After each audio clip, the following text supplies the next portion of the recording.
بسم اللہ الرحمن الرحیم۔ دوستو السلام علیکم۔ یوٹیوب چینل دلچسپ ویڈیوز میں خوش آمدید۔ دوستو اگر آپ نے ابھی تک ہمارا چینل سبسکرائب نہیں کیا تو پلیز ہمارا چینل سبسکرائب کریں اور بیل کے بٹن کو لازمی دبائیں تاکہ آپ کو ہماری نئی ویڈیوز سب سے پہلے مل سکیں۔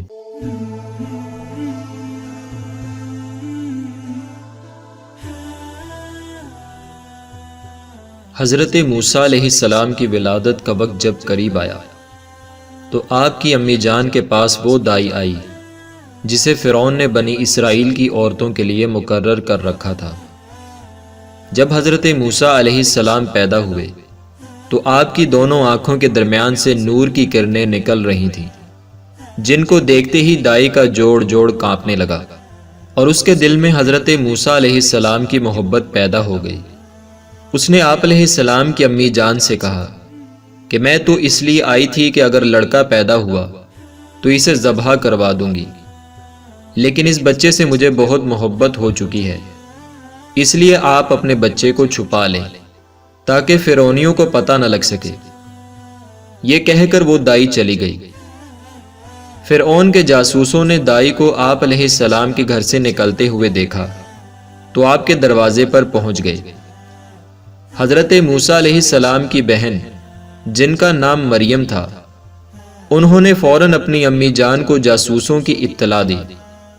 حضرت موسیٰ علیہ السلام کی امی جان کو جلدی میں کچھ سمجھ نہ آئی تو گھبرا کر انہوں نے بچے کو کپڑے میں لپیٹ کر جلتے ہوئے تندور میں ڈال دیا۔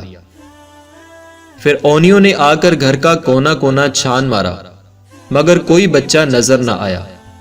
تندور کی طرف ان کا دھیان ہی نہیں گیا اور وہ واپس چلے گئے اور آپ کی امی کی جان میں جان آئی۔ اتنے میں تندور سے آہستہ آہستہ رونے کی آواز آنے لگی۔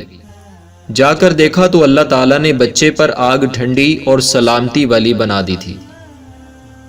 چنانچہ حضرت موسیٰ علیہ السلام کی امی جان نے آپ کو تندور سے صحیح سلامت باہر نکال لیا۔ ایک مشہور کہاوت ہے، جسے اللہ رکھے اسے کون چکھے۔ بے شک اللہ تعالیٰ اپنے محبوب بندوں سے پیار اور محبت کرتا ہے اور ان کی حفاظت فرماتا ہے۔ دوستو ویڈیو پسند آئے تو اسے لائک اور شیئر کریں اور ہمارا چینل سبسکرائب کرنا نہ بھولیے گا۔ شکریہ۔